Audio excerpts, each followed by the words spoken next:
नमस्कार, विदर्भ की बात वीकेबी न्यूज में आपका स्वागत है। और आज के खबरों के सफर पर चलने से पहले देखते हैं आज की हेडलाइंस।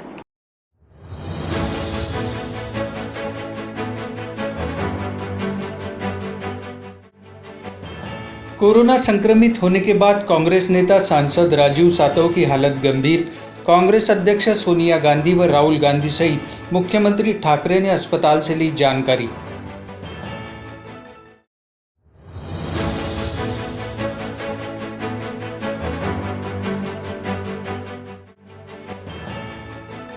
राज्य में 15 मई तक बढ़ाया गया लॉकडाउन।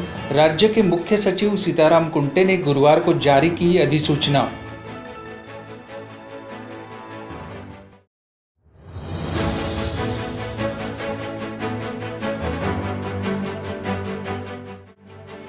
और पूर्व विदर्भ में 10,000 से ज्यादा मरीजों ने जीती कोरोना जंग। नागपुर, चंद्रपुर, भंडारा, गोंदिया, वर्धा और गढ़चिरौली जिले में मिले सकारात्मक परिणाम।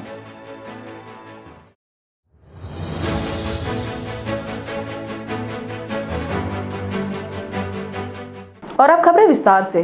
कांग्रेस नेता और राज्यसभा सांसद राजीव सातव कोरोना संक्रमित होने के बाद उनकी स्थिति गंभीर बताई जा रही है। उनका पुणे के जहांगीर अस्पताल में इलाज शुरू है।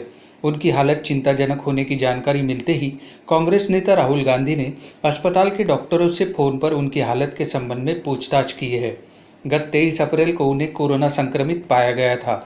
25 अप्रैल तक उनकी तबीयत ठीक थी और उपचार से अच्छा प्रतिसाद मिल रहा था, लेकिन बाद में हालत गंभीर होते ही उन्हें आईसीयू में दाखिल किया गया।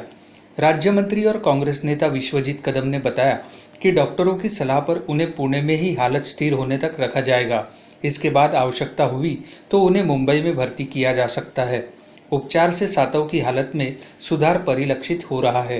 राहुल गांधी के अलावा कांग्रेस अध्यक्ष सोनिया गांधी एवं मुख्यमंत्री उद्धव ठाकरे पिछले 2 दिनों से लगातार उनके स्वास्थ्य के संबंध में जानकारी ले रहे हैं। उनके उपचार के लिए दिल्ली व मुंबई के विशेषज्ञ चिकित्सकों से भी सलाह ली जा रही है। राजस्व मंत्री बालासाहब थोरात ने भी जहांगीर अस्पताल पहुंचकर उनके स्वास्थ्य की जानकारी ली है। महाराष्ट्र सरकार ने राज्य में ब्रेक द चेन अभियान के तहत 30 अप्रैल 2021 तक लगाए गए प्रतिबंधों की समय सीमा 15 मई तक बढ़ा दी है। महाराष्ट्र के मुख्य सचिव सीताराम कुंटे ने गुरुवार को इस संबंध में आदेश जारी करते हुए ब्रेक द चेन अभियान को 15 मई तक आगे बढ़ाने के निर्देश दिए हैं। नागपुर में कोरोना पर मात करने का सिलसिला आज भी जारी रहा। आज पुनः 6,984 मरीज ठीक होकर अस्पताल से घर पहुंचे हैं, जबकि कल 6,935 मरीजों ने कोरोना से जंग जीती थी। जिले में कोरोना की टेस्टिंग बढ़ने के साथ ही कोरोना के नए मरीजों की संख्या भी बढ़ी है। नागपुर में गुरुवार को 7,496 नए पॉजिटिव मिले हैं। विदर्भ के अन्य जिलों में भी कोरोना पर मात करने का सिलसिला जारी है। आज भंडारा जिले में 807, चंद्रपुर जिले में 1,064, गोंदिया जिले में 520, वर्धा जिले में 260 तथा गढ़चिरौली जिले में 481 मरीजों ने कोरोना से जंग जीती है। पूर्व विदर्भ की बात करें तो एक ही दिन में 10,000 से ज़्यादा कोरोना मरीजों को अस्पताल से छुट्टी मिली है। मुंबई के पूर्व पुलिस आयुक्त और वर्तमान में होमगार्ड डीजी परमबीर सिंह सहित 33 के खिलाफ एफआईआर दर्ज की गई है। पुलिस निरीक्षक भीमराव घाड़गे की शिकायत पर अकोला शहर के कोतवाली पुलिस में यह मामला दर्ज किया है। एफआईआर में परमबीर सिंह और डीसीपी पराग मनेरे सहित 33 लोगों को आरोपी बनाया गया है। शिकायतकर्ता पुलिस निरीक्षक भीमराव घाड़गे ने आरोप लगाया है कि ठाणे पुलिस आयुक्त रहते हुए परमबीर सिंह ने आरोपियों को बचाने के लिए उन पर दबाव बनाया था। नहीं मानने पर उन्हें प्रताड़ित किया गया और उनके खिलाफ ही झूठा मामला बना दिया गया। महाराष्ट्र में कोरोना संकट को लेकर केंद्र सरकार पर निशाना साधते हुए शिवसेना के मुखपत्र सामना में सुप्रीम कोर्ट पर मुखदर्शक बने रहने का आरोप लगाया गया है।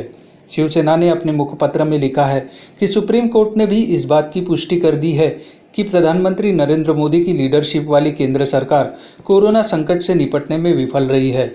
सामना में लिखा है कि महाराष्ट्र के कोविड अस्पतालों में आग लगने की घटनाओं पर बीजेपी की ओर से राज्य सरकार से इस्तीफा मांगा जा रहा था, लेकिन अब पूरे देश में अंतिम संस्कार के लिए श्मशान तक की कमी देखने को मिल रही है। शिवसेना ने सुप्रीम कोर्ट पर भी निशाना साधते हुए कहा कि सुप्रीम कोर्ट ने बंगाल चुनाव और उत्तराखंड में कुंभ के आयोजन को लेकर भी चुप्पी साधे रखी थी। एक तरफ कोरोना प्रोटोकॉल का पालन नहीं हो रहा था तो दूसरी तरफ पुलिस, चुनाव आयोग और अदालतें मूकदर्शक बनकर बैठी रही।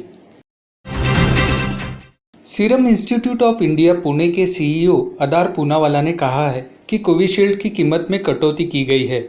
सीरम को देश भर से 34 करोड़ डोज का ऑर्डर मिला है। तथापि सीरम ने सर्वप्रथम महाराष्ट्र सहित 5 राज्यों को कोविशील्ड की आपूर्ति करने का निर्णय लिया है। अन्य राज्यों को 3 सप्ताह बाद टीके की आपूर्ति की जाएगी। कोरोना की मार झेल रहे महाराष्ट्र में मौसम विभाग ने अगले 4 दिनों के लिए अलर्ट जारी किया है। मौसम विभाग के मुताबिक मराठवाड़ा, मध्य महाराष्ट्र और विदर्भ में तेज हवाओं के साथ भारी बारिश का अनुमान है। हालांकि मुंबई और पालघर में बारिश की संभावना नहीं है। मौसम विभाग के अनुसार महाराष्ट्र के सांगली, लातूर, उस्मानाबाद, कोल्हापुर सबसे ज़्यादा बारिश होने का अनुमान है और इन इलाकों के लिए ऑरेंज अलर्ट जारी किया गया है, जबकि बीड जिले में 2 मई के लिए ऑरेंज अलर्ट जारी किया गया है। महाराष्ट्र में भले ही कोरोना की तीव्र लहर में जान गंवाने वालों की तादाद बड़ी हो, लेकिन इन बुजुर्ग दंपति को देखकर कोरोना से जूझने और लड़ने का जज्बा पैदा होता है। इस बुजुर्ग की उम्र 105 वर्ष है और उनकी पत्नी 95 वर्ष की है। कोरोना पॉजिटिव पाए जाने पर उन्हें लातूर के Vilasrao Deshmukh institute of medical sciences में भर्ती किया गया था। डॉक्टरों ने बताया कि इन बुजुर्ग दंपति को 10 दिनों के लिए लातूर के Vilasrao Deshmukh institute of medical sciences में भर्ती किया गया था। उन्हें ऑक्सीजन सपोर्ट पर रखा गया था और इस दौरान उन्हें एंटीवायरल खुराक भी दी गई थी। इतनी उम्र होने के बावजूद उन्होंने कोरोना से जंग लड़ी और कोरोना मुक्त होकर अस्पताल से बाहर आए हैं। केंद्रीय मंत्री नितिन गडकरी ने गत दिनों केटी नगर कोविड अस्पताल के शुभारंभ अवसर पर नागपुर में बड़ी मात्रा में ऑक्सीजन की खेप आने की जानकारी दी थी। इसी ऑक्सीजन की खेप को वितरित किए जाने संबंधी नियोजन के संदर्भ में उन्होंने नागपुर जिलाधिकारी कार्यालय में पालक मंत्री नितिन राउत, विभागीय आयुक्त संजीव कुमार, जिलाधिकारी रविंद्र ठाकरे, महानगर पालिका आयुक्त राधाकृष्णन बी के साथ बैठक ली। बैठक में गडकरी ने कहा कि जिले को रोजाना 200 मीट्रिक टन ऑक्सीजन मरीजों के लिए उपलब्ध होगी। रेमडेसिविर के वितरण पर विभागीय आयुक्त समन्वय बनाए रखेंगे। गडकरी ने कोरोना से रिकवरी रेट पर संतोष व्यक्त किया है। शहर में अधिकाधिक लोगों का कोरोना टेस्ट किया जा सके, इस उद्देश्य से केंद्रीय मंत्री नितिन गडकरी ने नागपुर में स्पाइस हेल्थ की मदद से मोबाइल टेस्टिंग लैब का शुभारंभ किया।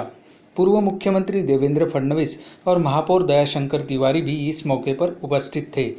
इस अवसर पर केंद्रीय मंत्री नितिन गडकरी ने कहा कि जिले में कोरोना का संकट अत्यंत गंभीर है, इसलिए प्रत्येक व्यक्ति का कोरोना परीक्षण होना अनिवार्य है ताकि उसे समय पर उपचार मिल सके। कठिनाइयाँ बहुत है, समस्याएं जटिल है, साधनों की कमी है। हमारे मेडिकल में से लेकर सभी डॉक्टर, हमारा मेडिकल स्टाफ, हमारे पुलिस कर्मचारी, हमारे सफाई कामगार बेचारे रात दिन काम कर रहे हैं अपने जान की जोखिम उठाकर। मैं उनको हाथ जोड़कर, पैर छूकर उनका वंदन करता हूँ। उनके एहसान, उनके उपकार हम कभी भूल नहीं सकते। हमारे अधिकारीगण भी रात दिन काम कर रहे हैं और इसलिए सब जनता ने भी सहयोग करना चाहिए। संकट बहुत बड़ा है। ऐसा लग रहा है कि अभी थोड़ा थोड़ा जो कोरोना के संक्रमित लोग हैं उनकी संख्या कम होने के तरह लगी है, फिर भी बताया नहीं जा सकता। इसलिए think for the best and prepare for the worst, यही हमारे सामने है। प्रतिपक्ष नेता देवेंद्र फडणवीस ने अमेरिका के राष्ट्रपति जो बाइडेन द्वारा कोरोना की वैक्सीन के लगने वाले कच्चे माल की आपूर्ति करने में सहमति दर्शाए जाने पर उनका आभार व्यक्त किया है। फडणवीस ने कहा कि आज भारत को कच्चे माल की आवश्यकता है। इसके माध्यम से वैक्सीन के उत्पादन में मदद मिलेगी। यांनी अतिशय स्पष्टपणे त्या ठिकाणी घोषणा केली की ज्यावेळेस आम्ही अडचणीत होतो त्यावेळेस क्लोरोक्विन देऊन भारताने आम्हाला मदत केली आणि म्हणून आता भारताला मदत करणं आमचं कर्तव्य आहे आणि म्हणून जो काही भारताला कच्चा माल लागेल तो सगळा कच्चा माल भारताला पुरवण्याचं काम आम्ही आता लवकरात लवकर करू आणि इतरही गोष्टी भारताला पुरवू। मला असं वाटतं की जी काही डिप्लोमसी माननीय मोदीजींनी मागच्या काळामध्ये केली, क्लोरोक्विन देण्याच्या संदर्भात असेल किंवा आपल्या ज्या काही गोष्टी दिल्या आहेत त्यातनं आता सगळे राष्ट्र हे भारताच्या मदतीला देखील उभे राहिले आहेत, ही महत्त्वाची गोष्ट आहे। पूर्व महापौर संदीप जोशी के प्रयासों से न्यू ईरा अस्पताल में भर्ती महिला मरीज के इलाज का करीब 2.5 लाख रुपए बिल अस्पताल प्रबंधन ने घटाया है। इस महिला के इलाज का कुल बिल 5,30,000 रुपये निकाला गया था, जिसमें से 1.5 लाख रुपए जमा किए जा चुके थे। बिल बहुत अधिक होने से मरीज के परिजनों ने संदीप जोशी से मुलाकात की। इसके बाद जोशी ने अस्पताल प्रबंधन से चर्चा की। इस चर्चा के बाद यह बिल करीब 2.5 लाख रुपए कम किया गया। मी काल सांगितल्याप्रमाणे वाढीव बिलाची एक तक्रार दीपक सुमानी यांची माझ्याकडे आली। मी संबंधित हॉस्पिटलमध्ये आलो, हॉस्पिटलच्या मॅनेजमेंटशी चर्चा केली आणि हॉस्पिटलच्या मॅनेजमेंटने देखील अत्यंत पॉझिटिव्हली त्यामधून मार्ग काढला। डॉक्टर लोक अत्यंत चांगलं काम करत आहेत, त्याबद्दल कुठल्याही पद्धतीचं दुमत नाही आणि यांचं बिल 5.25 लाखाचं बिल आज 2.5 लाख रुपये या ठिकाणी मैनेजमेंट ने केलं। मी मैनेजमेंटला मनापासून धन्यवाद देतो। धन्यवाद। सेकेंडली जब उन्होंने वैसे 5 लाख की डिमांड करी तो हम 3-4 दिन से काफ़ी टेंशन में थे कि हमारा बिल का कैसे सेटलमेंट होगा, क्या होगा। कल संदीप जोशी सर का हमने फेसबुक पे देखा कि उनको फिर हमने एप्लीकेशन डाली कि हमको ये सपोर्ट चाहिए। रात को 10 बजे के करीब हमने उनका एप्लीकेशन भेजी।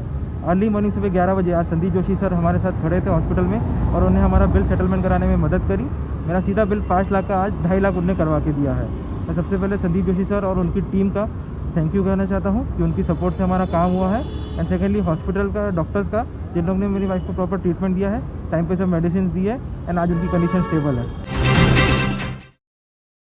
कोरोना का उपचार इतना महंगा है कि गरीब परिवारों के लिए उसकी दवाई खरीदना संभव नहीं हो पा रहा है। ऐसे में गरीब मरीजों के फेफड़ों में संक्रमण फैल रहा है और असमय ही वे काल के गाल में समा रहे हैं। ऐसे में नागपुर सिटीजन फोरम ने अपने दवा दान उपक्रम के तहत शहर के गरीब कोविड पेशेंट्स को मुफ्त दवा वितरण के लिए मेडिसिन बैंक शुरू किया है। अभी तक हजारों रुपयों की दवाओं का वितरण करने वाले सिटीजन्स फोरम के सदस्यों ने शहर की विविध बस्तियों में छोटा सा सर्वेक्षण करने के बाद यह निर्णय लिया है। इस उपक्रम का शुभारंभ 5 लाभार्थी परिवारों को दवाओं की किट देकर किया गया। इसके प्रथम चरण में 1 लाख रुपए की दवाएं वितरण करने का मानस नागपुर सिटीजन्स फोरम ने व्यक्त किया है। गरीब मरीजों को दवाएं वितरण करने में महानगर पालिका विफल होने का आरोप भी नागपुर सिटीजन्स फोरम के सदस्य व दवादान अभियान के प्रमुख प्रतीक बैरागी ने लगाया है। शहर के गरीबों व जरूरतमंदों से इस उपक्रम का लाभ लेने के लिए 7729976560 पर बैरागी से संपर्क करने का आह्वान किया गया है। महानगर पालिका और प्रशासन से, क्योंकि उन्होंने दवाइयां देना बंद कर चुके हैं। टेस्ट रिपोर्ट आने के बाद में उनकी कोई सुनवाई नहीं हो रही है। ये सारे कारणों को देखते हुए नागपुर सिटीजन फोरम ने एक सामाजिक दायित्व के तौर पर यह समझा और एहसास किया कि हमें मरीजों का हौसला बढ़ाना है, उन्हें बेहतर इलाज मिले, बेहतर दवाई मिले। और हम हर संभव प्रयास कर रहे हैं, कोशिश कर रहे हैं कि ये जो बहुत ही भयावह परिस्थिति है, इसमें हम सब लोग एकजुटता के साथ मिलकर अगर संघर्ष करेंगे तो जरूर हमें सफलता प्राप्त। नागपूर सिटीजन फोरम तर्फे मला ही औषधे प्राप्त झाली आहे, तर त्यांचा खूप आभारी आहे मी। आणि खूपच फार लवकरच त्यांनी मला ती औषधी देण्यात आली आहे आणि समोरचा व्यक्ती खूपच हे आहे, त्यामुळे तो औषध घेऊ नाही शकत होता। तर त्या नागपूर सिटीजन फोरममुळे ती औषध मला फ्रीमध्ये मिळाली आणि औषध आहे 2000 रुपयाची औषध आहे आणि त्यांना खूप थँक्यू बोलतो मी की त्यांनी मला ही औषधे प्राप्त करून दिली आहे। कोरोना की विकराल परिस्थिति को देखते हुए मुंबई क्रिकेट एसोसिएशन ने बड़ा निर्णय लेते हुए T20 मुंबई लीग के तीसरे सीजन का आयोजन स्थगित करते हुए उसकी तिथि आगे बढ़ा दी है। MCA के अध्यक्ष विजय पाटिल ने बताया कि आगामी सूचना आने तक मुकाबले नहीं होंगे। T20 मैच नियामक समिति के प्रमुख मिलिंद नार्वेकर और विजय पाटिल ने इस संबंध में एक पत्र जारी कर दिया है। तो खबरों के सफर में आज इतना ही। आपसे फिर मुलाकात होगी, तब तक बने रहिए VKB न्यूज़ के साथ। नमस्कार।